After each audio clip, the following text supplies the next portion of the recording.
பேச வைக்கிறோம்.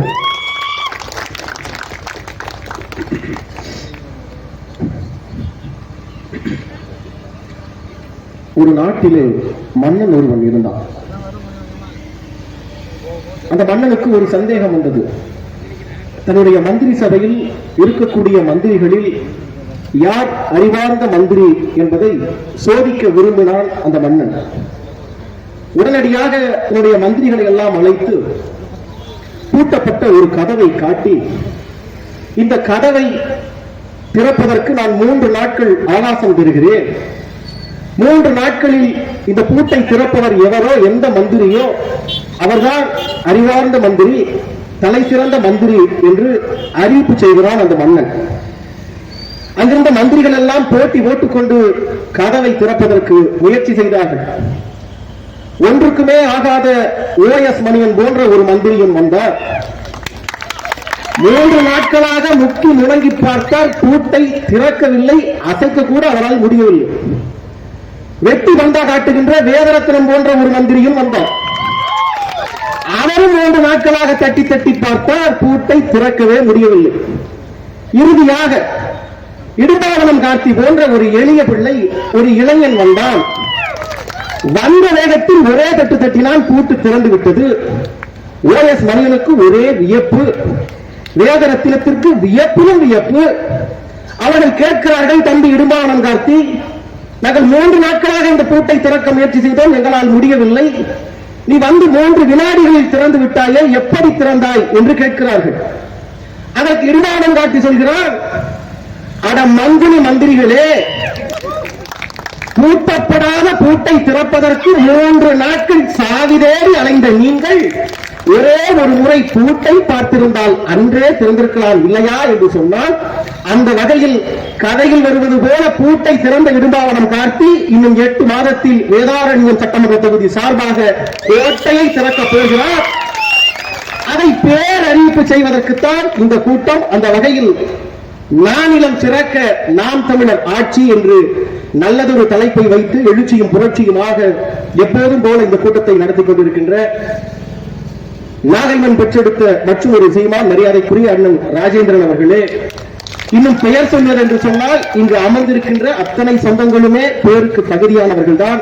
நேரத்தின் அருமை கருதி அனுமதி தந்து பாதுகாப்பு பணியை செய்து கொண்டிருக்கின்ற காவல்துறை அதிகாரிகளே, எப்படியும் எங்களை கல்வி ஊற்றத்தான் போகிறீர்கள், சரி என்னதான் கல்வி ஊற்றுகிறார்கள் என்று கேட்போமே என்று கரை வெட்டியெல்லாம் வீட்டில் கலட்டி வைத்துவிட்டு பக்கவாட்டில் அமர்ந்தபடி, இருக்கையில் அமர்ந்தபடி எங்கள் பேச்சுக்கு செவி கொடுத்துக் கொண்டிருக்கின்ற மதிப்பிற்குரிய மாற்றுக் கட்சி சொந்தங்களே, பகுதிவாழ் பொதுமக்களே, வியாபார பெருங்குடிகளே, எல்லாவற்றிற்கும் மேலாக அலைபேசி நேரலை வாயிலாக உலகமெல்லாம் வேறு பரப்பி விழுதுவிட்டு இந்த காணொலியை நேரலையில் பார்த்துக் கொண்டிருக்கின்ற எங்கள் உயிருக்கு உயிரான தமிழ் சொந்தங்களே, அத்துணை வேறுக்கும் செந்தமிழன் சீமானின் தம்பி திருப்பு சுடலையும் எழுச்சியும் புரட்சியுமான மாலை வணக்கம். உணர்ந்து கொண்டவர்களே, நாங்கள் பெருமைக்காக பதிவு செய்ய விரும்பவில்லை, உள்ளன்போடு உவகையோடு நாங்கள் சொல்ல விரும்புகிறோம். வருகின்ற 2026 சட்டமன்ற தேர்தல் முடிவுக்கு பின்பாக எப்படி கடந்த காலத்தில் 60 ஆண்டு காலமாக தமிழ்நாடு அரசியலில் கோலோச்சி வந்த அண்ணா திராவிட முன்னேற்ற கழகம் என்ற கட்சி தன்னுடைய முதல் வெற்றியை திண்டுக்கல் இடைத்தேர்தலில் பெற்றதோ என்பது வரலாறோ, அதே போல நாம் தமிழர் கட்சியினுடைய முதல் வெற்றி எழுதி வைத்துக் கொள்ளுங்கள், இந்த வேதாரண்யம் மண்ணில் இருந்துதான் எழுதப்பட போகிறது. அதில் எந்த மாற்றமும் இல்லை. காரணம் என்னவென்று சொன்னால், நாம் தமிழர் கட்சி 234 தொகுதிகளில் நிறுத்துகின்ற வேட்பாளர்களுமே தகுதியான வேட்பாளர்கள் தான், அதில் எந்த மாற்று கருத்தும் இல்லை. ஆனால் அதிலும் கொஞ்சம் கூடுதலாக அண்ணன் சீமானின் கரம் பிடித்து வாக்கு செலுத்துவதற்கு முன்பாகவே பொது வாழ்க்கைக்கு வந்து மக்கள் போராட்டங்களுக்கு வந்த ஒரு ஆக சிறந்த வேட்பாளர் இடும்பாவனம் கார்த்தியை இந்த தொகுதிக்கு தந்திருக்கிறார். இந்த தொகுதி அந்த வகையில் பெருமை கொண்டது என்று சொன்னால் அது மிகையாகும். அந்த வகையில் பெற்றோர்கள் பெரியோர்கள் எனக்கு பின்பாக ஒரு பேருரையாற்ற காத்திருக்கிறார். நான் சுருக்கமாகவே பதிவு செய்ய விரும்புகிறேன். எங்களுக்கு நாம் தமிழர் கட்சி பிள்ளைகளுக்கு உள்ளன்போடு சொல்கிறோம், மிகப்பெரிய வருத்தம் இருக்கிறது. எங்கள் தாய்மார்களை, எங்கள் பெற்றோர்களை, எங்கள் பெரியோர்களை நாங்கள் பார்க்கிற போது சில நேரங்களில் வருத்தம் வருகிறது, சில நேரங்களில் கோபம் வருகிறது. அப்படி என்ன கோபம் என்று சொன்னால், தொடர்ச்சியாக அண்ணன் சீமானும் அவன் தம்பிமார்களும் 15 ஆண்டு காலமாக இந்த மண்ணில் களத்தில் நாங்கள் நிற்கிறோமே, இந்த மண்ணுக்கு எந்த பிரச்சனை வந்தாலும் வந்த பிரச்சனையை எங்கள் சொந்த பிரச்சனையாக கருதி நாங்கள் களத்தில் நின்று போராடுகிறோமே, வழக்கை வாங்குகிறோமே, சிறையை நிரப்புகிறோமே. தொடர்ச்சியாக 15 ஆண்டு காலம் களத்தில் இருக்கிற பிள்ளைகள், நாம் நகர்ச்சி பிள்ளைகளுக்கு நீங்கள் தந்த ஊதியம் என்ன, சம்பளங்கள்? ஸல்லல்லாஹு அலைஹி வஸல்லம் நபிகள் சொல்கிறார், உழைத்தவனுடைய வியர்வை காய்வதற்கு முன்பாக அவனுக்கான ஊதியத்தை கொடுத்துவிடு, சம்பளத்தை கொடுத்துவிடு என்று சொல்கிறார். என்று சொன்னால் 15 ஆண்டு காலமாக இந்த மண்ணில் உழைக்கிற பிள்ளைகள், சீமானின் தம்பிகள், நாங்கள் இதுவரை நீங்கள் கொடுத்த ஊதியம் என்ன? தொடர்ச்சியாக இந்த மண்ணில் எந்த பிரச்சனை வந்தாலும், எந்த போராட்டம் வந்தாலும் சீமான் என்ன செய்கிறார்? சீமான் பேசவில்லையா? சீமான் களத்திற்கு வரவில்லையா? தொடர்ச்சியாக ஹைட்ரோ கார்பன் பிரச்சனையா? முதலில் வருவது அண்ணன் சீமான். இந்த மண்ணில் கூடங்குளம் பிரச்சனையா? முதலில் போராடுவது நாம் தமிழர் கட்சி. 8 வழிச்சாலை திட்டமா, பரந்தூர் விமான நிலையமா, எந்த பிரச்சனை வந்தாலும் அந்த பிரச்சனைக்காக தொடர்ச்சியாக போராடுகிற பிள்ளைகள் சீமானின் தம்பிகள். ஆனால் ஓட்டு போடணுமா? ஓட்டு போடுற அன்னைக்கு மட்டும் உதயசூரியன் எங்க இருக்கு, ரெட்டலை எங்க இருக்கு, தாமரை எங்க இருக்கு, அப்ப கட்ட வழக்கமாறு எங்க இருக்கு, செருப்பு எங்க இருக்கு? கேட்க தோணுதா இல்லையா? தோணுதா இல்லையா? தொடர்ச்சியாக உங்களுக்கு போராடுவதற்கு சீமானும் அவன் தம்பிகளும் தேவை. வாக்களிப்பதற்கு மட்டும் நாங்க ஓஎஸ் மணியனுக்கு தான் ஓட்டுவோம், நாங்க வேதத்துக்கு தான் ஓட்டுவோம்னா கோபம் வருகிறதா இல்லை? கோபம். மாற்று கட்சி தோழர்கள் இவ்வளவு பேர் இருக்கீங்க, தயவு செய்து யாராவது ஒருவர் கை தூக்கி சொல்லுங்க. ஒருவர் எப்ப பேசுற பூச்சட்டை உங்க அண்ணன் சீமான் அண்ணன் இந்த வருஷம் இந்த போராட்டத்தில் உங்க அண்ணன் களத்துக்கு வரல, குரல் கொடுக்கல, பேசல, ஏதாவது ஒன்றே ஒன்று மருந்துக்கு உங்களால் சொல்ல முடியுமா? சொல்ல முடியும். அப்ப தொடர்ச்சியாக நாங்கள் உழைத்து வருகிறோம். இந்த கூட்டத்துக்கு முன்பாக 2 சொந்தங்களுக்கு நாங்கள் புகழ் வணக்கம் செலுத்தினோம். இன்று படமாக இருக்கிறார்கள். இதே கடந்த காலத்தில் எங்களை போலவே எங்களோடு கரம் கோர்த்து அண்ணன் சீமானின் கரத்தை பிடித்துக் கொண்டு ரத்தமும் சதையுமாக எலும்பும் நரம்புமாக எங்களை போல இந்த மண்ணில் களத்தில் நின்ற 2 பேர் எங்கள் கட்சிக்காரர்கள் தான், சொந்தங்கள் தான் இப்போது படமாக இருக்கிறார்கள். காரணம் என்ன? இந்த மண்ணுக்காக, இந்த மண்ணை மாறாக்க வந்த ஹைட்ரோகார்பனுக்கு எதிராக போராடி களத்தில் நின்று உயிர்விட்ட பெருமக்கள் அவர்கள். இன்னைக்கு அவங்க படமா இருக்காங்க, நாளைக்கு நாங்களும் கூட படமாக இருக்கலாம். நாங்களும் படமாக இருக்கலாம். நாங்கள் ஏற்றுக்கொண்ட கொள்கை தத்துவம் கட்டாயம் அது படமாக இருக்காது, பாடமாக இருக்கும். அந்த வகையில் இந்த மண்ணில் பேசுகிற நாள் நாளை படமாக நின்றால் இந்த மண்ணில் வேறொரு பிள்ளை பேசுவான். நாளை கார்த்திக்கு பதிலாக வேறொரு தம்பி, ஒரு சின்னஞ்சிறு பிள்ளை இந்த மண்ணில் வேட்பாளராக நிற்பால் கட்டாயம் எங்கள் தத்துவம் வெல்லும் என்ற புரிதலோடு நாங்கள் களத்திலே நிற்போம். எங்களுக்கு என்ன வருத்தம்னா, உங்களுக்கு எப்படித்தான் சரி பண்ணனே தெரியல. இந்த மக்களை இந்த ஒரு படத்துலதான் ஆர்யா சொல்லுவாரு நயன்தாராவை பார்த்து, உங்களை எப்படிதாங்க கரெக்ட் பண்றது, நீங்களே சொல்லிடுங்களேன் பாரு. அது போல நாங்க மக்கள்கிட்ட கேட்கிறோம், உங்களை எப்படிதாங்க எங்களுக்கு ஓட்டு போடுவீங்க சொல்லுங்க, எப்படி சொல்லுங்க, செஞ்சிடுவோம். அப்ப பேரன்பு கொண்ட பெற்றோர்கள், பெரியோர்கள், இந்த பிள்ளைகள் அண்ணன் சீமானின் தலைமையில் நாங்கள் வைக்கிற அரசியல் புதிய அரசியல், மாற்று அரசியல். உங்களால் கற்பனை கூட செய்து பார்க்க முடியாத அரசியலை களத்தில் செய்ய வந்த பிள்ளைகள் சீமானின் தம்பிகள். நாங்கள் கேட்பதெல்லாம் ஒன்றே ஒன்றுதான், உங்களுடைய ஆதரவு. உங்க ஆதரவு திமுகவிற்கு மாத்தி போடுறானே, அதிமுகவுக்கு போடுறானே. இப்ப எடப்பாடி அவர்கள் உரிமை மீட்பு பயணம், தமிழகத்தை மீட்போம், உரிமையை காப்போம்னு போறாரு. அதுல சில பேர் சொல்றான், பேசாம இந்த முறை ஸ்டாலினுக்கு பதிலா எடப்பாடிக்கு போட்ட வேண்டியதான் சில பேர். நான் கேட்கிறேன், ஏண்டா போன முறை எடப்பாடி தான் முதலமைச்சரா இருந்தாரு, அவர் வேண்டாம்னு சொல்லித்தானே நீ ஸ்டாலினுக்கு போட்ட. இப்ப ஸ்டாலின் தெரியல, அப்ப எடப்பாடிக்கு போட்டு திருத்தவே முடியாதுல்ல, திருத்த முடியாதுல்ல. தொடர்ச்சியா 50 வருஷமா 60 வருஷமா இவங்க விட்டா அவங்க விட்டா இவங்க. நாங்க என்ன கேட்கிறோம்? எனக்கு முன்னாடி பேசுற ஐயா சொன்னாரு, காலில் போடுற செருப்பு, ஒரு செருப்பு வாங்கி போடுறோம், 5 மாசம் பயன்படுத்துறோம், 6 மாசம் பயன்படுத்துறோம். அடுத்து வாங்கும்போது வேற ஒரு மாடல் புதுசா வந்தது எது, நவீனமா வந்தது எது, வாங்குறோமா இல்லையா? செல்போன், பேசுகிற செல்போன், இந்த முறை ஒரு மாடல் வச்சிருக்கோம், 6 மாசம் 1 வருஷம் கழிச்சு வேற வாங்கினா அதை விட மேல 4G இருக்கா, 5G இருக்கா, பாக்குறோமா இல்லையா? அது போல இந்த மண்ணை ஆளப்போவது யார், இந்த மண்ணுக்கான அரசியலை செய்ய போவது யார்? அதுல உங்களுக்கு 50 வருஷமா பார்த்த திமுக அதிமுக ஒரு மாற்றாக இந்த பிள்ளைகள் சீமானின் தம்பியில் வந்து நிக்கிறாங்களே, இவங்களுக்கு ஒரு முறை போட்டுத்தான் பார்ப்பீங்க. போடக்கூடாது, ஒரு திருட்டு பயல் தான் வேணும் இல்ல. முந்தானத்தில் நினைக்கிற ஒரு செய்தி, எங்க திருப்பத்தூர் மாவட்டத்துல நரியம்பட்டுன்னு ஒரு ஊராட்சி. அந்த ஊராட்சி மன்ற திமுக தலைவி பேரு பாரதி, கழுதைக்கு பேரு முத்துமாலங்கிற கணக்கா, பஞ்சாயத்து தலைவி பேரு பாரதி. அவங்க என்ன பண்ணிட்டாங்கன்னா ஒண்ணும் பண்ணல. திமுக இருந்தா என்ன பண்ணுவாங்க, திருடுவாங்க. அதான் அந்த அம்மாவும் செஞ்சிருக்கு. என்ன பண்ணிடுச்சு, பட்ட பகல்ல பஸ்ல ஏறி இது மாதிரி பேச்சு கொடுத்து கூட அந்த அம்மாட்ட பேச்சு கொடுத்து ஒரு 15 பவுன் நகையை திருடிடுச்சு, மாட்டிக்கிச்சு. காவல்துறை கூப்பிட்டு விசாரிக்குது, என்னம்மா நீ ஒரு பஞ்சாயத்து தலைவியா இருக்கு, என்னம்மா இது திருடி மாட்டிக்கன்னு கேட்டா, அது பழக்க தோஷம்ங்க. 15 வருஷமா நான் இன்னைக்கு நேற்று திருடல, 15 வருஷமா திருடிக்கிட்டு இருக்கேன், இது வரைக்கும் மாட்டினதே கிடையாது. இந்த முறை மாட்டிக்கிட்டேன். சொத்துலாம் நிறைய சேர்த்துட்டேன், ஷாப்பிங் காம்ப்ளெக்ஸ் கட்டி வாடகைக்கு விட்டுருக்கிறேன், திமுக பஞ்சாயத்து தலைவரா இருக்கிறேன். ஆனாலும் பாருங்க, அந்த திருடுற பழக்கம் மட்டும் நினைப்பேன். பஸ்ல ஏறிட்டு திருடக்கூடாது, நீ ஒரு பஞ்சாயத்து தலைவி, எனக்கு நானே சொல்லிக்குவேன். ஆனாலும் பாருங்கள், என்னுடைய வைராக்கியம் தோற்று போய்விடும், நான் உடனே திருடி விடுவேன் என்று.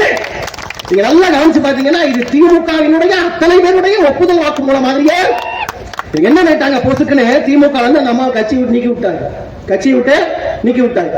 எனக்கு தெரிந்து, நான் படித்த அரசியல் வரலாற்றில் நான் படித்த அளவிற்கு 1947 செப்டம்பர் 17 அண்ணாவுடைய தலைமையில் சென்னை ராபின்சன் பூங்காவில் திமுக என்ற கட்சி தொடங்கப்பட்ட நாள் முதல் இப்போது வரை திமுகவில் ஒரு பொறுப்பாளரை வந்து திருநாங்கன்ற குற்றத்துக்காக நீக்கப்பட்டதுன்னா இத்தனை ஆண்டு கால வரலாற்றில் முதல் நபர் இந்த நீக்கப்பட்டிருக்கின்ற பாரதிய அம்மா. ஏன் காரணம் என்ன, அவன் நீக்கிட்டான். ஏன் நீக்கிட்டான் தெரியுமா? திமுக நம்ம அறிவாலயத்துல வந்து நீ இவ்வளவு பயிற்சி எடுத்தும் திருடிட்டு மாட்டிருக்கலாமா? அப்ப என்ன திமுக என்ன ஒரு மறுவாதம் இருக்குது அப்படின்னு சொல்லி நீக்கிட்டான். திருடுறதுக்கெல்லாம் நீக்கணும்னா முறைப்படி கருணாநிதியை நீக்கணும், ஸ்டாலினை நீக்கணும், இருக்கக்கூடிய அத்தனை அமைச்சர்கள் நீக்க வேண்டாமா? அப்ப அந்த திமுகவை தான் இனிக்குது. மறுபடியும் ஓட்டு போடுறானே கடுப்பாக இல்லையா? அப்ப பெற்றோர்கள் பெரியோர்கள், நாங்கள் வைக்கிற அரசியல் புதிய அரசியல் உங்களுக்கு புரியவில்லையா? தேர்தல் செயல்பாட்டு வரைவுன்னு சொல்லி இன்னைக்கு இல்ல, நேற்று இல்ல, 2016 எங்களுடைய அண்ணன் செந்தமிழன் சீமான் அவர்கள் கொடுத்தார். அதுபோல ஒரு வரைபாட்டு அறிக்கை வந்து இதுவரை உலக வரலாற்றில் எவராலும் கொடுக்க முடியாத ஒரு அறிக்கை இணையதளத்தில் இப்போதும் இருக்கிறது. வாய்ப்பு இருக்கின்ற மாற்றுக் கட்சி தோழர்கள் தயவு செய்து வாசித்து பாருங்க. அத்தனை திட்டங்களும் அற்புதமான திட்டங்கள். ஐயா நெல்லைக்கண்ணன் தான் ஒரு இதில் சொல்லுவார், ஒரு பேட்டியில் சொல்லுவார், தமிழ்நாட்டில் இத்தனை முதலமைச்சர்கள் இருந்தாங்க, ஆனாலும் கூட இவ்வளவு பள்ளிக்கூடங்கள் கட்டணும், அணைகள் கட்டணும், தொழிற்சாலைகள் கொண்டு வரணும், இது போன்ற ஆக்கப்பூர்வமான திட்டங்களை எல்லாம் கொண்டு வந்தது யார் என்று பார்த்தால் நம்முடைய ஐயா பெருந்தலைவர் காமராசர் அவர்கள் தான். அப்ப நெல்லைக்கண்ணன் ஒரு கேள்வி கேட்கிறாரு, இவ்வளவு முதலமைச்சர் இருந்தாலும் கூட காமராஜருக்கு மட்டும் எப்படி அந்த எண்ணம் வந்தது, அந்த புத்தி வந்தது என்று யோசிக்கின்ற போது அதற்கான விடை என்ன தெரியுமா? எவன் ஒருவன் சதா சர்வ காலமும் 24 மணி நேரமும் தூங்குகின்ற போதும் கனவிலும் கூட இந்த மண்ணை பற்றி, தன் மக்களை பற்றியே சிந்திக்கிறானோ அவன் மண்டைக்குள் தான் இது போன்ற அற்புதமான திட்டங்கள் எல்லாம் வரும். அந்த வகையில் காமராசருக்கு வந்திருக்கிறது என்று சொன்னால், பெற்றோர்களே பெரியோர்களே, நாங்கள் ஒப்பிட விரும்புகிறோம். நம்முடைய தாத்தன் பெருந்தலைவர் காமராசருக்கு அடுத்தபடியாக இந்த மண்ணை, இந்த மக்களை தன் கண்ணை போல நேசிக்கின்ற ஒருவனாக எங்களுடைய அண்ணன் செந்தமிழன் சீமான் களத்தில் இருக்கிறார். ஒருவானை சோற்றுக்கு ஒரு சோறு சொல்லட்டுமா? மருத்துவம், இன்னைக்கு மருத்துவம் வந்து எல்லாருக்கும் சரியான சமமான மருத்துவம் இருக்குதான்னு கேட்டா இல்ல. காசு இருந்தால் தரமான மருத்துவம், காசு இல்லையா தரமற்ற மருத்துவம். வயசு மணி மாதிரி நம்மகிட்டையும் காசு இருந்தா போய் அப்போல படுக்கலாம், காவிரியில படுக்கலாம், இட்லியே 2 மணிக்கு வாங்கி சாப்பிடலாம், ஒன்றும் பிரச்சனை இல்லை. காசு இல்லைன்னா கவர்மெண்ட் ஆஸ்பத்திரிக்கு தான் போகும். அங்கேயும் போவாங்கன்னா நம்மளே சுடுகாட்டில் போய் புளிய தோண்டி உள்ள படுத்து மண் எடுத்து மேல போட்டு மூடிக்க வேண்டியதான். அப்ப அப்படிப்பட்ட அந்த மருத்துவத்தை நாங்கள் அறிவிக்கிறோம். நாம் கட்சி அறிவிக்கிறது என்னென்ன, நாம் கட்சி ஆட்சிக்கு வந்தால் அனைவருக்கும், ஏழை எளியவன் பாரபட்சம் இல்லாமல் உலக தரத்திற்கு தரமான மருத்துவத்தை இலவசமாக நாம் தமிழ் கட்சி தரும் என்று நாங்கள் அறிவிக்கிறோம். உங்களுக்கு வேண்டுமா வேண்டாம்? ஆட்சிக்கு வந்த உடனே அண்ணன் சீமான் முதலமைச்சர் கையெழுத்து தான். இனி இந்த மண்ணில் எவெல்லாம் வந்து அரசியல்வாதியா இருக்கிறானோ, எம்எல்ஏவா இருக்கிறானோ, எம்பியா இருக்கிறானோ, மந்திரியா இருக்கிறானோ அத்தனை பேர் இனி அரசு மருத்துவமனையில் தான் வைத்தியம் பார்க்க வேண்டும். ஒரு சட்டம் போட்டா என்ன ஆகும்? நம்மளும் வயிற்றுலையும் போய் நிற்போம், பின்னாடி ஓஎஸ் மணியை முருகை பிடிச்சிட்டே நிற்பாரு வரிசையில். என்னங்க உருளைக்கிழங்கா சாப்பிட்டாங்க, மூச்சு பிடிச்சிக்கிச்சு. ஏன் உங்கள்கிட்ட காசுக்கு நீங்க தான் அப்பெல்லாம் போலாமே? அப்பெல்லாம் போலாம் தம்பி, பதவி பெரும் தம்பி, பதவி வேற எம்எல்ஏ பதவியை பிடிச்சிருவாங்க. என்ன பண்ணட்டும் நிற்பார். அவருக்கு முன்னாடி பாத்தீங்கன்னா வேதத்துல நிற்பாரு, வாங்க முடியும் 2 பேரும் ஒன்னா நிற்பாங்க. எப்படி அப்ப ஒரு எம்எல்ஏ, ஒரு முன்னாள் மந்திரி வந்து வரிசையில் நிற்கிறார் என்று சொன்னால் ஊசி ஓடுகிற மருத்துவ கை நடுங்கிட்டே ஓடுவார். இல்லையா? அப்ப நாம் தமிழர் ஆட்சி வந்தவுடன் இந்த மருத்துவமனை இடிக்கிறோம். அரசு மருத்துவமனை இடிச்சுட்டு அப்போலோக்கு நிகராக, காவிரிக்கும் நிகராக, அதற்கும் மேலாக 7 தளம் 8 தளத்துல வந்து பிரம்மாண்டமாக அரசு மருத்துவமனை எங்கெல்லாம் தேவைப்படுகிறதோ அங்கெல்லாம் மருத்துவமனையை கட்டுகிறோம். மருத்துவமனையோட வாசல்ல ஏர் ஹோஸ்டஸ் மாதிரி விமான பணிப்பெண்கள் போல எங்க வீட்டு எங்க அத்தை பிள்ளைங்க, மாமன் பிள்ளைங்க, எங்க அக்கா தங்கச்சியை கூப்பிட்டு வந்து தமிழ் பாரம்பரிய நல்ல பாட்டு புடவை கட்டி ஒவ்வொரு மருத்துவமனை வாசலையும் இருந்து தங்கையை நிப்பாட்டி உள்ள வர்றாங்கன்னா, வணக்கம், கரியாப்பட்டினம் அரசு மருத்துவமனை உங்களை இனிதே வரவேற்கிறது, நான் தங்களுக்கு எவ்வாறு உதவ வேண்டும் கேட்பாங்க. உள்ள வர நம்ம கிளவி, நம்ம முடியுமா கிளவி, உள்ள போதுனா வாங்க முடியுமா கிளவி, தங்களுக்கு என்ன செய்கிறது, கீழே வந்து பிரஷர் சுகர் எல்லாம் பார்த்து டப்பு டப்பு லேப்டாப்ல தட்டி கிளவிய லிப்ட்ல ஏத்தி கிளவி 4வது மாடிக்கு போற டாக்டர் பார்க்க போறதுக்குள்ள டாக்டர் லேப்டாப்புக்கு டீடைல் போட் உள்ள வந்து டாக்டர் கேட்பாரு, வாங்க முடியுமா பாட்டி, நெஞ்சு வலிக்குதா, வாங்க உட்காருங்க, வைத்தியம் பார்ப்போம்னு சொல்லுவாரு. பேசுகிற மருத்துவர் இருக்கைக்கு பின்பாக ஒரு புகைப்படம் மாட்டப்பட்டிருக்கும். அந்த புகைப்படத்தில் ஒப்பாரும் மிக்காரும் இல்லாத தலைவர் எங்கள் தலைவர் சிரித்துக் கொண்டிருப்பார். இந்த காட்சியை கற்பனை செய்து பார்க்க முடிகிறதா? முடியாது. அப்படிப்பட்ட அரசியல் உங்களுக்கு வேண்டுமா வேண்டாமா? நீங்க தான் முடிவு. கல்வி அனைவருக்கும் சரியான சமமான தரமான கல்வி உலக தரத்திற்கு, உலகத்திலே தென்கொரியாங்கிற நாடு ஆக சிறந்த கல்வி, ஜப்பான் ஆக சிறந்த கல்வி, சிங்கப்பூர் ஆக சிறந்த கல்வி, பின்லாந்து ஆக சிறந்த கல்வி, அது அத்தனை நாடுகளையும் பின்னுக்கு தள்ளிவிட்டு உலகத்திலேயே நாம் தமிழர் ஆட்சி நடத்துகின்ற தமிழ்நாட்டில் தான் உலகில் சிறந்த கல்வி கிடைக்கும் என்று வரலாற்றை நாங்கள் மாற்றி எழுத போகிறோம். வேண்டுமா வேண்டாம்? மண்ணில எவெல்லாம் அரசு வேலை பார்க்கிறானோ அத்தனை பேர் வீட்டு பிள்ளைகளும் அரசு பள்ளிகளை தான் படிக்கணும். கலெக்டர் நீ எவ்வளவு வேணா இரு, மாவட்ட ஆட்சியாகவே இருந்தால் அவர் வீட்டு பிள்ளையும் இனி அரசு பள்ளியில் தான் படிக்க வேண்டும். ஒரு சட்டம் போட்டுட்டா மாடு மேய்க்கிற நம்ம வீட்டு பிள்ளையும் மாவட்ட ஆட்சியர் வீட்டு பிள்ளையும் பக்கத்துல ஒன்னா உட்கார்ந்து அரசு பள்ளியில் படிக்கும். கல்வியின் தரம் தானாக உயரும். இந்த மாற்றம் உங்களுக்கு வேண்டுமா வேண்டாமா? நீங்க தான் முடியும். என்னன்னா இவங்க ஒரு நிலையாவே இருக்கிறது இல்லை. ஒரு நிலையா போன 2019 தேர்தலில் கமலஹாசன் வந்துட்டாரு. கமலஹாசன் அவருக்கு போன ஓட்டு கமலஹாசனுக்கு போட்டோம். நாங்க அப்பவே சொன்னோம், தேடி போடாதா, கமலஹாசனுக்கு போடாத, அவர் மாற்று கிடையாது, அவர் ஏமாற்று. என்னைக்கு இருந்தாலும் ஒரு நாள் இல்ல ஒரு நாள் கமலஹாசனை நீ அறிவாலயத்து கழிவற பக்கம் அடிக்கடி பார்க்கலாம். அவருக்கு போடாதேன்னு சொன்னோம். கத்தி கத்தி சொன்னா ஒருத்தனும் கேட்கல. 3.2 விழுக்காடு ஓட்ட போட்டா இன்னைக்கு என்ன ஆகி போச்சு பாத்தியா? பாத்தீங்களா இல்லையா? அப்ப இப்ப திடீர்னு ஒருத்தர் வர்றாரு, புரட்சியாளராக வர்றாரு, திரு விஜய் அவர்கள் வர்றாரு. இவன் 4 பேர் என்ன சொல்றான், விஜய்க்கு ஒரு வாய்ப்பு கொடுக்கணும்ல. ஒரு 4 பேர் அனில் குஞ்சு சொல்றான், விஜய்க்கு ஒரு வாய்ப்பு கொடுக்கணும்ல. மூத்தன முன்னவே களத்துல வந்து 15 வருஷமா போராடுற மூத்த புள்ள அண்ணன் சீமான் குத்துக்கல் மாதிரி இருக்கிறப்ப இதுவரைக்கும் அவருக்கே நல்ல வாய்ப்பு கொடுக்கல. அதுக்குள்ள போயிட்டான், விஜய்க்கு போயிட்டான். பெரிய வருத்தம். இந்த வருஷம் ஒரு கிரிக்கெட் நம்ம வந்து சிக்கிடுவாங்கிற மாதிரி ஒவ்வொரு தேர்தலுக்கு எவனாவது ஒருத்தர் வந்துடுறான், வந்து ஆட்டையை கலைக்கிறதுக்குனே வராங்க. ஆட்டையை கலைக்கிறது நாங்க கேட்கறது என்ன, பேசுகிற சுடலை என் கூட படிச்ச நண்பர்களுக்கு தெரியும். நான் தீவிரமான விஜய் ரசிகன், ரொம்ப தீவிரமான விஜய் ரசிகன். போக்கிரி வந்த படம் வந்தப்பெல்லாம் வந்து முதல் காட்சி நல்லா எனக்கு ஞாபகம் இருக்கு. முதல் காட்சி இந்த சட்டைக்கு மேல ஒரு சட்டையை போட்டுக்கிட்டு தேட்டருக்குள்ள போய் போக்கிரி பொங்கல் ஆடிக்கிட்டு இருந்த பையன் நானு. ஆனால் பெற்றோர்களே பெரியவர்களே, அண்ணன் விஜய் ஆக சிறந்த நடிகர். ரொம்ப சிறப்பா நடனம் ஆடுவார், டான்ஸ் பண்ணுவார், நல்ல கலெக்ஷன், 200 கோடி சம்பளம், எல்லாம் சரி. அதை தாண்டி இந்த மண்ணை ஆழ்வதற்கு ஒரு தகுதி வேண்டாமா? என்ன அனுபவம் இருக்கிறது, என்ன தகுதி இருக்கிறது? இன்னைக்கு வந்த உடனே என்ன சொல்றான், என்னதான் இருந்தாலும் 200 கோடியை விட்டு வர்றாங்க, 200 கோடியை விட்டு வர்றாங்க. அப்ப எங்களுக்கு என்ன கேள்வி வருதுன்னா, அண்ணன் விஜய் அண்ணன் விட்டுட்டு வர்றதே 200 கோடின்னா பிடிக்க நினைக்கிறது எத்தனை கோடிங்கிற ஒரு கேள்வி வருதா இல்லையா? அப்ப என்ன தகுதி நான் கேட்கிறேன். நீங்க தயவு செஞ்சு நீங்க சிந்திச்சு பாருங்க. உங்களுக்கு ஏற்புடைய கருத்தா இருந்தா ஏத்துக்குங்க, பரவாயில்ல. நடிகர் சூர்யான்னு ஒரு நடிகர் அண்ணன் விஜய் அளவிற்கு அவ்வளவு பிரபலமான நடிகர் கேட்டா கிடையாது. அவ்வளவு திரை வெளிச்சமான நடிகர் சூர்யாவான் கேட்டா கிடையாது. இவர் அளவுக்கு 200 கோடி சம்பளம் வாங்குறான்னு கேட்டா கிடையாது. ஆனால் அந்த நடிகர் சூர்யா அவர்கள் அகரம் பவுண்டேஷன், அகரம் அறக்கட்டளைன்னு ஒரு அறக்கட்டளை ஆரம்பிச்சு அந்த அறக்கட்டளை மூலமாக இல்லாதப்பட்ட பிள்ளைங்க, கஷ்டப்படுற பிள்ளைங்க, தாய் தகப்பன் இல்லாத பிள்ளைகளுக்கு எல்லாம் நல்ல மதிப்பெண் எடுத்து மேற்படிப்பு படிப்பதற்கு வசதி இல்லாத பிள்ளைகளை எல்லாம் ஒவ்வொரு ஆண்டும் தத்தெடுத்து அடாப்ட் பண்ணி இதுவரை இந்தியாவிலேயே அதிகபட்சமாக ஒரு அறக்கட்டளை 51 மருத்துவர்களையும் ஆயிரக்கணக்கான மாணவர்களை மேல் படிப்பிற்காக வெளிநாட்டுக்கும் அனுப்பி வைத்த ஒரே அறக்கட்டளை சூர்யாவினுடைய அகரம் அறக்கட்டளை. பெற்றோர்களே, பெரியவர்களே, நாங்கள் கேட்பது இத்தனை ஆண்டு காலமாக சினிமாவில் பல நூறு கோடிகளை சம்பாதித்த நடிகர் விஜய் அவர்கள் இதுவரை ஏதாவது ஒரு பிள்ளைக்கு ஒரு கல்விக்கு ஒரு உதவி செய்தால் உங்களால் சொல்ல முடியுமா? இப்ப முந்தானத்து கட்சி ஆரம்பிச்சோடனே நாங்க 234 தொகுதியிலும் முதல் 3 இடத்தை பிடித்த மாணவர்களுக்கு நாங்க பரிசு கொடுக்கிறோம் சொல்லுகின்ற விஜய் 30 வருஷமா நீங்க இங்கதான் இருந்தீங்க. 30 வருஷமா அப்ப அப்பாவெல்லாம் மேலும் கொடுக்க தோணலையா? ஏன் தோணல? இப்ப கட்சி ஆரம்பிச்சிட்டோம், ஓட்டு வேணும். அப்ப பச்சை சுயலாப அரசியல் வெளிப்படையாக தெரியவில்லையா உங்களுக்கு? தெரியல. கேபிஒய் பாலான ஒரு தம்பி, ஒரு சின்ன பையன், சம்பளமே அதிகபட்சம் பாத்தீங்கன்னா ஒரு சீரியல்ல ஒரு 5 லட்சம் 10 லட்சம் இருக்கும், அவ்வளவுதான்.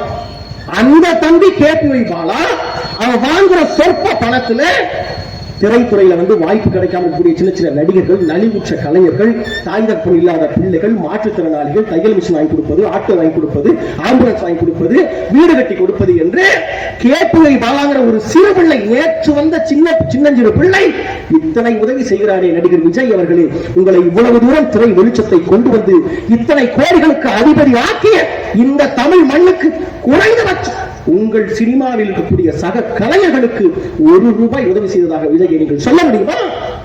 அப்ப இந்த மண்ணில், இதே மண்ணில் கஜா புயல் வந்தது, வாதா புயல் வந்தது, தானே புயல் வந்தது, ஓகி புயல் வந்தது, சுனாமி வந்தது, கொரோனா வந்தது, இவ்வளவு பேரிடர்கள் பெரும் தொற்றுகள் வந்தபோது எங்கோ இந்தி சினிமாவில் நடிக்கின்ற நடிகர்கள் எல்லாம் இந்த மண்ணில், நாகை மண்ணில் 10 லட்சம் 20 லட்சம் உதவி செய்தார்களே. நாங்கள் கேட்கிறோம், அறிவார்ந்த பெற்றோர்களே, அணில் குஞ்சுகளே, இவ்வளவு பிரச்சனைகள் உங்கள் நடிகர் விஜய் 200 கோடி வாங்குகின்ற விஜய் 1 கோடி கொடுத்தாரு தெரு கோடி சொல்ல முடியுமா? சொல்ல முடியுமா? அப்ப நாங்க என்ன சொல்றோம்? அப்படி பார்த்தால் கேபிஒய் பாலாவின் கெண்டைக்கால் மயிருக்கு சமமா வரா இந்த விஜய்? சமமா வரா? அப்ப ஆனா எம்ஜிஆர் படத்தை போட்டுக்கிறது, அண்ணா படத்தை போட்டுக்கிறது. எம்ஜிஆர் ஒரு மனுஷன் ரிக்ஷாக்காரன் ஒரு படம் நடிச்சாரு. அந்த படத்துல எம்ஜிஆருக்கு சம்பளம் வெறும் 5 லட்சம். அப்போ படத்தை நடிச்சு முடிச்சுட்டு கார்ல மகிழ்ந்து எம்ஜிஆர் போயிட்டு இருக்காரு. அப்படி போறப்ப மழை சோனு மழை பெய்யுது, மழை கொட்டுது. ஒரு ரிக்ஷாக்காரர், அப்பெல்லாம் ஆட்கள் தான் இழுப்பாங்க, ஒரு வயசான ரிக்ஷாக்காரர் மலையில நனைஞ்சுக்கிட்டே ரிக்ஷா எடுத்துட்டு போறாரு. அந்த காட்சியை பார்த்த எம்ஜிஆர் அவர்கள் பக்கத்துல இந்த பிஏட்ட கேட்கிறாரு, எப்ப தமிழ்நாடு முழுக்க இருக்கக்கூடிய ரிக்ஷாக்காரங்களுக்கு எல்லாம் மலையில நனையாம ஓவர் கோட், ரெயின் கோட் வாங்கி கொடுக்கணும்னா எவ்வளவு செலவாகும் கேட்கிறாரு. அந்த அதிகாரி கணக்கு போட்டு சொல்றாரு, ஒரு 5 லட்சம் ரூபாய் இருந்தா எல்லாருக்கும் வாங்கி கொடுத்துடலாங்கன்னு சொல்றாரு. உடனடியாக எம்ஜிஆர் அவர்கள் ரிக்ஷாக்காரன் படத்தில் நடித்த 5 லட்சம் ரூபாய் சம்பள பணத்தை அப்படியே ரிக்ஷாக்காரர்களுக்காக மலைக்கோட்டைகளுக்காக தூக்கி கொடுத்தார் என்று சொன்னால் அந்த எம்ஜிஆரின் படத்தை போடுவதற்கு விஜய்க்கு என்ன தகுதி இருக்கு? என்ன தகுதி? விஜயகாந்த் பேசுறது, விஜயகாந்த் போய் எங்க அண்ணங்கிறது. நீங்க யோசிச்சு பாருங்க, நம்ம ஊர்ல சொல்லுவாங்க, ஒரு வீட்டுல நல்லதுக்கு போகலன்னாலும் கெட்டதுக்கு போய் துக்கத்துல போய் முன்னாடி நிக்கணும், பகை வீடாலே இருந்தாலும் போய் நிக்கணுங்கிறது மரபு, தமிழர் பண்பாடு. இன்னைக்கு நீங்க மதுரையில மாநாடு போட்ட உடனே எங்க அண்ணன் விஜயகாந்த், எங்க அண்ணன் கேப்டன் பேசுகிற திரு விஜய் அவர்களே, அந்த மனிதர், ஆக சிறந்த மனிதர் கேப்டன் விஜயகாந்த் அவர்கள் கடைசி காலத்தில் உடம்பு சரியில்லாமல் நோய்வாய்ப்பட்டு படுக்கையில் கிடந்த போது ஒரு நாள் ஒரு பொழுது போய் பார்த்தாரா இந்த விஜய்? பார்த்தாரா? அப்ப எதுவுமே செய்யாத இவர் வருவாரா? வந்தா நாங்க ஸ்ட்ரைட்டா நடிச்சா ஹீரோவா நடி, இந்த அமெரிக்க மாப்பிள்ளை இந்த ரோல் வந்தா ஹீரோ. அப்படியா? தமிழ்நாட்டு மக்கள் அவ்வளவு ஏமாளிகளா? அப்ப இதையெல்லாம் பார்த்துவிட்டு நாம் கடந்து போக போறோமா? சொந்தமா பேசுறதுக்கு துப்பு இருக்குதா? பேசுறதுக்கு படிக்கிறாரா? எழுதி வச்சு படிக்கிறாரு, படிக்கலாம், தப்பு இல்லை, அது தப்பு இல்ல. என்ன விஷயங்கிறத புல்லட் பாயிண்ட்ஸா போட்டு படிக்கிறது வேற. இவர் அவருடைய பேரையே பார்த்தா படிக்கிறாரு, அது போகட்டும். அது போல ஸ்கிரிப்டாவே எழுதி வச்சா எப்படி? இந்த நேரத்தில் இந்த வசனத்தை சொல்லுகின்ற போது வலது பக்கம் திரும்பி ஒரு ரொமான்டிக் லுக்கோடு பேசவும், இந்த பக்கம் திரும்பி ஆவேசமாக கையை உயர்த்தி கத்தி பேசவும், இதெல்லாம் உட்கார்ந்து எழுதியிருக்கான். யாரா நீங்க? இந்த படத்துல பாத்தீங்கன்னா டேரக்டர் சொல்லுவார்ல, இந்த சீனை மார்க் பண்ணி வச்சிருப்போம், நீங்க வந்து மார்க்ல நிக்கணும், என்ன இப்படி திரும்பி ஒரு வசனத்தை பேசுறீங்க, இங்க பார்த்து வந்து இந்த காட்சிக்கு ரியாக்ட் பண்றீங்கன்னு சொல்லுவாங்க இல்லையா? அது போல மிஸ்டர் விஜய், இது திரைப்படம் அல்ல, இது அரசியல். இது அரசியல். இப்ப நாளையில இருந்து வர்றாங்க, நமக்கு நாளையில இருந்து நல்ல கண்டென்ட் இருக்கு, எனக்கு அதுதான் பெரிய மகிழ்ச்சி. ஏன்னா தொடர்ச்சியா நம்ம திமுக அதிமுகவே பேசி வர்றோமா, அப்பப்ப கொஞ்சம் நகைச்சுவை வேணும்ல இல்லையா? அப்ப நாளையில இருந்து பாருங்க, வண்டி ரெடி ஆயிடுச்சு, இன்னும் கிரீஸ் மட்டும் தான் வாங்கணும், பிரச்சாரம் வாங்கணும், தயாரா இருக்கு. நாளைக்கு வந்த உடனே ஃபுல்லா கிரீஸை தடை விட்டோம்னு வச்சுக்கோங்க, அந்த வேலை முடிச்சுன்னா பிரச்சாரம்.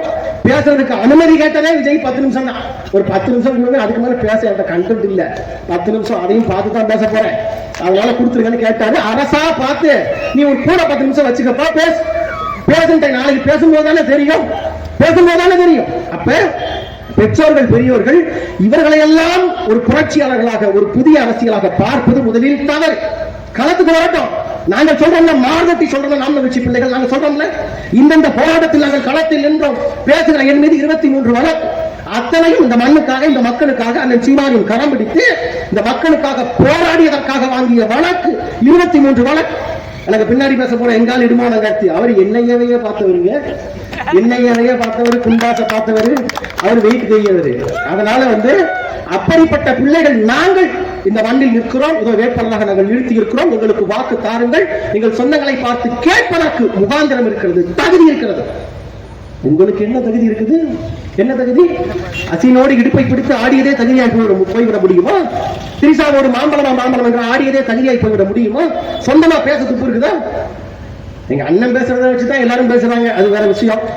மாநாட்டில் கதை சொல்றாரு விஜய், கதை எங்க அண்ணன் சொன்னது எப்ப சொன்னது? 5 வருஷத்துக்கு முன்னாடி அண்ணன் சீமான் சொன்ன கதை, இப்பதான் அந்த கதையை கேட்டிருக்காரு விஜய். பிறப்புக்கும் எல்லா உயிருக்கும், இங்க இருக்கிற அத்தனைகளுடைய உறுப்பினர் அட்டை நான் 2011 வாங்கினேன், அப்பவே போட்டு கொடுத்தது பிறப்புக்கும் எல்லா உயிருக்கும்.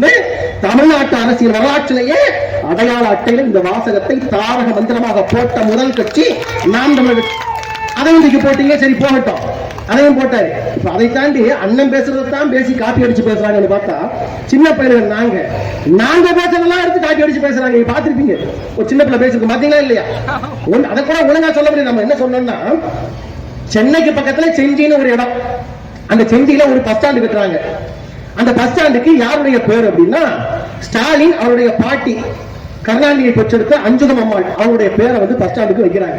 நமக்கு என்ன வருத்தம்னா, தமிழ்நாடு முழுக்க கருணாநிதி பேரு, டாய்லெட்டை தவிர மற்ற எல்லாத்துக்கும் கருணாநிதி பேரையே வச்சுக்கிட்டு இருக்கீங்க, போய் தொலைட்டோம். ஏன்னா 5 முறை நாட்டு ஆண்டிருக்காரு, ஏன்னா பேர் வச்சு தொலைஞ்சீங்க, பரவாயில்லை.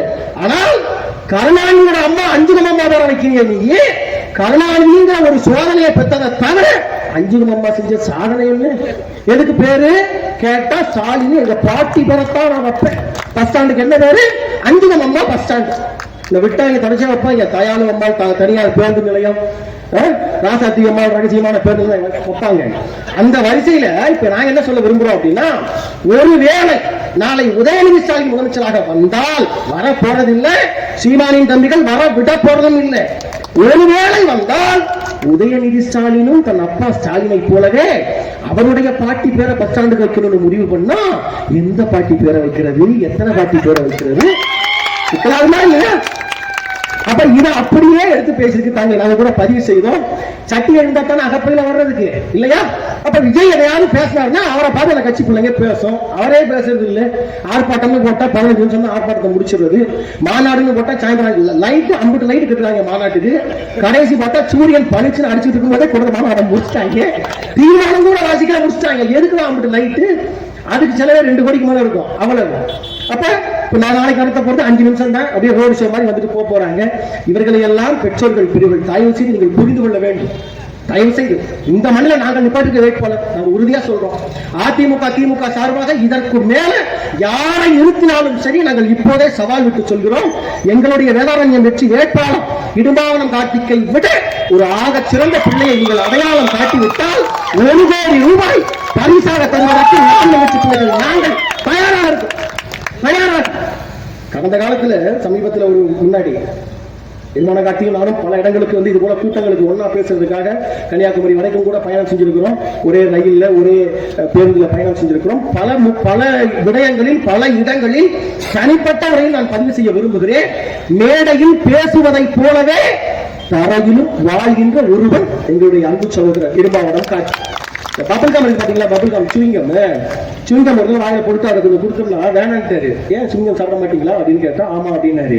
ஏன் அது என்ன அப்படின்னு கேட்டா அப்ப சொன்னாரு, சுவிங்கத்துல வந்து ஒரு சின்ன பர்சன்டேஜ் ஆல்கஹால், இந்த சாராய இது வந்து ஆல்கஹால் இருக்கும் சுவிங்கத்துல, அதனால நான் சுவிங்கம் எப்போதும் சாப்பிடுவதில்லை என்று சொன்னார். அந்த அளவிற்கு தனி மனித ஒழுக்கத்திலும் சரி, இந்த மண்ணை நேசிக்கிற அக்கறையிலும் சரி, அவ்வளவு சரியான மனிதர். எனக்கு முன்னாடி பேசின ஐயா சொன்னதை போல நீங்க எலன் மஸ்க கூட்டுவாங்க, டொனால்ட் ட்ரம்ப கூட்டுவாங்க, எவனாலும் கூட்டுவாங்க, நாங்கள் பந்தயம் விட்டு சொல்கிறோம், தர்க்கத்தில் விவாதத்தில் எங்களுடைய சகோதரன் இடும்பாவனம் கார்த்தியை அடித்துக் கொள்வதற்கு இன்னொருவன் பிறந்துதான் வர வேண்டும். தொலைக்காட்சியில பல விவாதங்கள் பார்ப்பேன் தொலைக்காட்சியில. கார்த்தி பேசிட்டே இருப்பாரு. குறிப்பா எது திராவிடம்னு கேட்டா குறைஞ்சது பதில் இல்லாத கேள்வி தானே. எது திராவிடம், யார் திராவிடம்னு கேட்டா அவன் தெரிச்சு ஓடிடுவான். மைக்கு கழட்டி போட்டு இல்ல நான் வர வீட்டுக்கு போறேன் சுகர் மாத்திரை போறேன் ஓடிடுவான். அப்ப நாங்க என்ன பதிவு செய்யறோம்னா, ஒரு தொலைக்காட்சி விவாதத்திலேயே வந்து எதிராளியை வந்து தெரித்து ஓட விடுகின்ற இது போன்ற விரும்பாவனம் காட்டி போன்ற ஒருவரை சட்டமன்றத்துக்குள் அனுப்பி வைத்தோம் என்று சொன்னால், இதுவரை ஆளுங்கட்சியை பார்த்து எதிர்கட்சி எம்எல்ஏக்கள் தான் வெளிநடப்பு செய்து பார்த்திருப்பீர்கள். ஒருவேளை காட்டி போன்ற அப்பெல்லாம் உள்ளே சென்றால் ஆளுங்கட்சியே வெளிநடப்பு செய்கின்ற காட்சியை எல்லாம் நீங்கள் பார்ப்பதற்கு ஒரு வாய்ப்பா இருக்கும். நமக்கும் ரொம்ப ஜாலியா இருக்கும். அதற்காகவாவது தயவு செய்து நீங்கள் இருமாவனம் காட்சியை தேர்ந்தெடுத்து தான் ஆக வேண்டும். குறிப்பாக வருகிற ஆட்சி எந்த ஆட்சி என்பதை விட இந்த ஆட்சி திமுக ஆட்சியை கட்டாயம் வீட்டிற்கு அனுப்பத்தான் வேண்டும். கட்டாயம் வீட்டுக்கு அனுப்பணும். இதுக்கு மேலே இதை பொறுத்துக் கொள்ள முடியாது. சுருக்கமாக நிறைவு செய்ய விரும்புகிறேன். இந்த போறாரு ஸ்டாலின் அவர்கள் ஜெர்மனி போன இங்கிலாந்து போனங்கிறாரு. போயிட்டு என்ன சொல்றாருன்னா, போனவுடனே 5000 கோடி முதலீடை எடுத்துட்டேன், நான் 10,000 கோடி எடுத்து வந்துட்டேன், 15,000 கோடி எடுத்து வந்துட்டேன், போற போக்குல அடிக்கலாம். இந்த ஒரு கோடி நீ பார்த்த அப்படிங்கிற மாதிரி 15,000 கோடி முதலீட நான் ஜெர்மனில இருந்து கொண்டு வந்துட்டேன் மிஸ்டர் ஸ்டாலின். அப்ப நாங்க என்ன சொல்றோம், அப்பா ஸ்டாலின் அப்பா பேசாம இங்க தமிழ்நாடு இப்படியே இருக்கட்டும், நீங்க அங்கேயே ஜெர்மனி இங்கிலாந்து அங்கேயே இருந்து தொடர்ச்சியா இது போல முதலீடுலாம் ஈர்த்து இங்க அனுப்பிக்கிட்டே இருந்தீங்கன்னா தொடர்ச்சியா பாத்தீங்கன்னா தமிழ்நாடு வந்து பொருளாதாரத்துல ஒரு தன்னிறைவான மாநிலமா மாறிடும். அப்படி மாறிச்சா என்ன ஆகும், ஜெர்மன்காரெல்லாம் வேலை இல்லாம இங்க வருவான்ல, ஜெர்மன்காரன் வருவான், இங்கிலாந்துக்காரன் வருவான். இந்த கரியாப்பட்டினம் கடை இதுல வெள்ளக்கார பிள்ளைகள் எல்லாம் வந்து கவலை போட்டு சுத்திக்கிட்டு இருக்கோம். நம்மளும் என்ன பிள்ளை எங்க வந்து ஒரு ஜெர்மனியா பெர்லினா பிராங்க்பர்ட்டா மாமனுக்கு கஞ்சி ஊத்துறது அப்படின்னு நம்மளை கலாய்ச்சி தெரியலாம். அதனால தயவு செஞ்சு அப்பா ஸ்டாலின் அப்பா நீங்க தமிழ்நாட்டுக்கு வேண்டாம்ப்பா, நீங்க ஜெர்மனில அங்க என்ன கலட்டுறீங்களோ அதையே கழட்டி மாட்டுங்க. இதுல என்ன கொடுமைன்னா, வந்த உடனே ஒரு பயண இலக்கியம் எழுதுவார் பாத்துக்கீங்களா. போன முறை அமெரிக்கா போயிட்டு அவர் சைக்கிள் ஓட்டின கதையெல்லாம் வந்து ஒரு பயண இலக்கியம் கழுதைகள். அப்படியே வந்து எர்னாஸ்டோ சேகுவேரா பைக் எடுத்துட்டு அப்படியே போயிட்டாரு. இந்த பைசைக்கிள் ஸ்டோரி ஆஃப் அர்ஜென்டினா போட்டு எழுதிடுவார் இவரு. பேச துண்டு சீட்டை பார்த்து பேசுவதற்கு வழி இல்லை இவர். அப்ப இப்படிப்பட்டவர்களை மாற்றுவதற்கு பெற்றோர்கள் பெரியோர்கள் இந்த மண்ணை நேசிக்கிற பிள்ளைகள் நாங்கள் சீமானின் தம்பிகள் கேட்பதெல்லாம் ஒரே வாய்ப்பு. வெல்ல முடியுமான்னு கேட்டா கட்டாயம் வெல்ல முடியும். வேற ஒண்ணு எனக்கு முன்னாடி பேசின அண்ணன் சொன்னதை போல இந்த தொகுதியில போன முறை கிட்டத்தட்ட 22,000 சொல்ற வாக்குகள் நாங்கள் வாங்கி இருக்கிறோம். விழுக்காட்டு அடிப்படையில் ஒரு பெரிய மகிழ்ச்சி. நான் வந்ததுல சொன்ன எனக்கு ரொம்ப பொறாமையா இருக்குன்னு. ஏன் அப்படின்னா, போன முறை நாம் தமிழர் கட்சியினுடைய ஒட்டுமொத்த தமிழ்நாடு சராசரி விழுக்காடு வாக்குகளே 8.2 தான். இரட்டிப்பு மடங்காக 16 விழுக்காடு வாக்குகளை வாங்கி தமிழ்நாட்டிலேயே முதல் தொகுதியாக அதிகபட்ச வாக்குகள் வாங்கிய தொகுதியாக வேதாரண்யம் தொகுதி இருக்கிறது என்று சொன்னால் அதற்கு இங்கு இருக்கக்கூடிய உறவுகள் நாம் சிந்திய வியர்வைதான் காரணம். அந்த வகையில் மிகப்பெரிய வாழ்த்துக்கள் எல்லோருக்கும். கூடுதலாக ஒரே ஒரு வேண்டுகோள் வைத்து பேச்சை நிறைவு செய்ய விரும்புகிறேன்.